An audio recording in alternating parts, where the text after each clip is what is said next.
పోలీసులను వీళ్ళు ఇష్టానుసారంగా వాడుకుంటా ఉన్నారు. నేను ఇవాళ ఒకటే చెప్తా ఉన్నా, ప్రతి పోలీసు వ్యక్తికి కూడా చెప్తా ఉన్నా, మీ టోపీ మీద ఉన్న 3 సింహాలకు కనిపించే ఆ సింహాలకు సెల్యూట్ కొట్టడం మొదలుపెట్టండి. తెలుగుదేశం పార్టీ నాయకులకు సెల్యూట్ కొట్టడం మొదలుపెట్టి వీళ్ళు చెప్పినట్టుగా చేయడం మొదలుపెట్టి అన్యాయాలు చేయడం మొదలు పెడితే మాత్రం ఎల్లకాలం తెలుగుదేశం పార్టీ ప్రభుత్వమే ఉండదు అని చెప్పి ఇవాళ ప్రతి అధికారికి కూడా నేను తెలియజేస్తా ఉన్నా. రేపొద్దున మళ్ళీ మా అధికారం వస్తుంది. వచ్చినప్పుడు అన్యాయం చేసిన వీళ్ళందరినీ, వీళ్ళ అధికారులందరినీ, అన్యాయం చేసిన ఈ నాయకులందరినీ కూడా బట్టలు కూడా తీసి నిలబెడతామని చెప్పి కూడా ఈ సందర్భంగా తెలియజేస్తా ఉన్నాను. ఎవడిని వదిలిపెట్టేది ఉండదు. ఇదే వంశీని అరెస్ట్ చేసేటప్పుడు సిఐ అన్నాడట, నేను 1.5 సంవత్సరంలో రిటైర్ అయిపోతాను అని చెప్పి. రిటైర్ అయిపోయినా కూడా సప్త సముద్రాల అవతల ఉన్నా కూడా మొత్తం అందరినీ కూడా పిలిపిస్తామని చెప్పి కూడా ఈ సందర్భంగా చెప్తా ఉన్నా.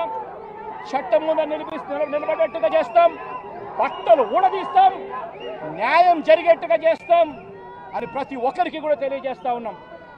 ఈ మాదిరిగా అన్యాయం చేయడం మొదలు పెడితే మాత్రం ఖచ్చితంగా ప్రజలు, దేవుడు ఇద్దరు కూడా వీళ్ళను శిక్షించే కార్యక్రమం ఖచ్చితంగా జరుగుతుందని చెప్పి సందర్భంగా మరొక్కసారి వీళ్ళందరికీ కూడా చెప్తా ఉన్నాం. అన్యాయంలో భాగస్వాములు కావద్దండి. మీ టోపీ మీద ఉన్న సింహాలను గౌరవించండి, వాటికి సెల్యూట్ కొట్టండి, మీ వ్యక్తిత్వాన్ని కాపాడుకోండి అని చెప్పి ఈ ప్రతి అధికారికి కూడా ఈ సందర్భంగా తెలియజేస్తా ఉన్నాం. సెలెక్టివ్గా కొంతమంది లీడర్స్ని టార్గెట్ చేసి అరెస్ట్ చేస్తూ ఉన్నారు. దాన్ని ఎట్లా చూస్తారు? మన పేరుని కానీ ఇవాళ వంశీ, ఇటీవల కొంతమంది అరెస్ట్, నంది సురేష్, ఇట్లా దాన్ని ఎలా చూడాలి? ప్రజాస్వామ్యం కూలిపోతా ఉంది అని చెప్పడానికి ఇవన్నీ నిదర్శనాలు. ప్రతి కేసు ఇల్లీగల్ కేసే. ప్రతి కేసులోనూ కూడా వీళ్ళే బెదిరిస్తూ ఉన్నారు, అవతలోడు బెదిరిస్తూ ఉన్నాడు అని చెప్పి వీళ్ళే కేసులు పెడతా ఉన్నారు. అసలు బెదిరించేది ఎవరు? ఎవరిని బెదిరిస్తూ ఉన్నారు? ప్రతి విషయంలోనూ వీళ్ళే. పారిశ్రామికవేత్తలను వదలడం లేదు, రాజకీయ నాయకులను వదిలిపెట్టడం లేదు. ప్రతి ఒక్కరిని కూడా వీళ్ళే బెదిరిస్తూ ఉన్నారు, అవతలోడు బెదిరించినాడు అని చెప్పి మళ్ళీ ఎదురు కేసులు పెడతా ఉన్నారు. ఇవన్నీ ఊరికే పోవు, ఇవన్నీ కూడా మళ్ళీ వీళ్ళకి చుట్టుకుంటాయి. చుట్టుకున్నప్పుడు వీళ్ళ పరిస్థితి అతి దారుణంగా తయారవుతుందని మాత్రం ఖచ్చితంగా చెప్తా ఉన్నారు. దాడి చేసి సొంతంగా ఆయన కారులోనే ఎక్కించుకుని ఆ ఫుటేజ్లన్నీ ఉన్నాయి. ఒకసారి ఆ ఫుటేజ్ కూడా ప్లే చేయండి.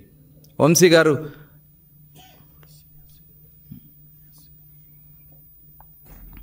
ఒక దళిత సోదరుడు పార్టీ కార్యాలయంలో వర్క్ చేస్తూ కంప్లైంట్ ఇచ్చాడని అతన్ని బెదిరించి, భయపెట్టి, కిడ్నాప్ చేసి అతను కేసును వాపసు తీసుకునేలాగా చేసింది వాస్తవం కదా? అందులో ఉంది మీరు కాదా?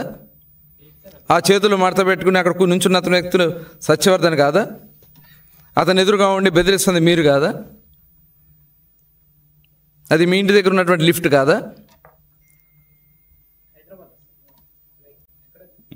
హైదరాబాద్ అండి. ఇదంతా చేసి మీరు ఇవాళ సాక్ష్యాలతో సహా బయట దొరికితే మీరు పోలీసులను బెదిరిస్తారా? అంటే ఇవాళ నిష్పక్షపాతంగా విచారణ చేస్తూ ఇన్వెస్టిగేషన్లో ఉన్నటువంటి అధికారుల్ని గొడ్డలు ఎడతీస్తానంటారా? గొడ్డలు ఉడదీసి నిలబెడతానంటారా? ఏంది జగన్మోహన్ రెడ్డి గారు మీ సంస్కృతి, మీరు మాట్లాడే విధానం? అంటే ఇవాళ ఒక ఇన్వెస్టిగేషన్, సాఫీగా జరుగుతున్నటువంటి ఇన్వెస్టిగేషన్ని అధికారుల్ని భయపెట్టడానికి ఇవాళ దీని మీద కూడా కేసు పెట్టాల్సినటువంటి అవసరం ఉంది.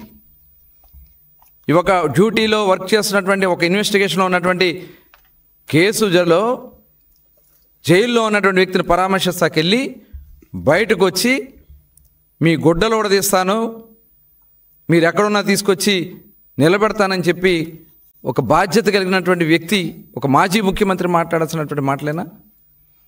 ఇవన్నీ కూడా ఇవాళ రాష్ట్రాన్ని సర్వనాశనం చేశారు 5 సంవత్సరాల పాటు. ముఖ్యంగా కృష్ణా జిల్లాలో ఒక రాజకీయ చైతన్యం ఉన్నటువంటి జిల్లా, ఎంతోమంది మేధావులు ఉన్నటువంటి జిల్లా, ఇలాంటి దుర్మార్గులందరూ కూడా చేరి జిల్లాని సర్వనాశనం చేసి ఇవాళ పైగా వచ్చి మీరు ఈ రకంగా మీరు వాళ్ళకి ఒత్తాసు పలుకుతూ ఉంటే ఇది చూస్తూ ఊరుకునేది కాదు. దీన్ని మేము చాలా తీవ్రంగా ఇలాంటి అరాచకాలు కృష్ణా జిల్లాలో జరగనివ్వం. క్యాషినోలు పెట్టి కబ్జాలు చేసి బెదిరించి భూములు కొట్టేసి మొత్తం వస్తున్నాయి. ఒక్కొక్కటి చిట్టా బయటకు వస్తూ ఉంది. ఒక్క కేసు కాదు, మీరు చేసినటువంటి అన్ని అరాచకాలు బయటకు వస్తాయి. అధికారం ఉంది కదా అని చెప్పి కృష్ణా జిల్లాలో వంశీ గారు చేసినవి కానీ, కొడాలి నాని గారు చేసినవి కానీ, జోగి రమేష్ గారు చేసినవి కానీ, పేరు నాని గారు చేసినవి కానీ మొత్తం చట్టాలన్నీ కూడా బయటకు వస్తున్నాయి. ఎవరో కూడా తప్పించుకోలేరు చట్టం నుంచి. ఇది యథార్థం. ఖచ్చితంగా కృష్ణా జిల్లాని ప్రశాంతతను కాపాడే దాంట్లో మేము ముందుంటాం. ఇవాళ ఆ రోజు పవిత్రమైనటువంటి తల్లి లాంటి కార్యాలయాల మీద, పార్టీ కార్యాలయాల మీద దాడులు చేపించి విజయవాడలో అవినాష్తో తీసుకొచ్చి దాడులు చేపించారు. ఇవన్నీ కూడా ఏది కూడా వదలవు. ఖచ్చితంగా ఈ విషయంలో ఎవరైతే పోలీసు అధికారులను బెదిరించాలని ప్రయత్నం చేస్తున్నటువంటి జగన్మోహన్ రెడ్డి దయచేసి గుర్తుపెట్టుకోండి, చట్టం నుంచి ఎవ్వరూ తప్పించుకోలేరు.